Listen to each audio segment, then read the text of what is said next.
सांगलीमध्ये पवारांच्या राष्ट्रवादीकडून पडळकरांच्या विरोधात आंदोलन केले जात आहे। सांगलीमध्ये स्टेशन चौकामध्ये आंदोलन सुरू आहे। जयंत पाटलांवर बोलताना पडळकरांची जीभ घसरली आणि त्याचाच निषेध कार्यकर्त्यांकडून व्यक्त केला जातोय। सांगलीमध्ये पडळकरांच्या विरोधात आंदोलन ठिकठिकाणी केले जात आहे। कधीच या जिल्ह्याची अशा पद्धतीची संस्कृती नव्हती।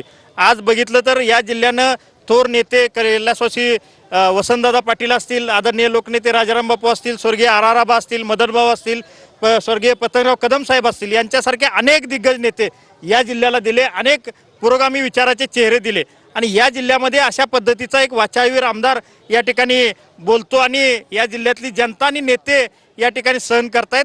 या जिल्ह्यातली जनता इथून पुढच्या काळामध्ये अशा पद्धतीची वक्तव्य सहन करणार नाही। असे खालच्या पातळीचे वक्तव्य करतात तर माझ्यासारख्या छोट्या कार्यकर्त्याला निश्चित संशय येतो की त्याला कोणाचा तरी पाठिंबा आहे का। पाठिंबा असल्याशिवाय ते बोलणार नाही।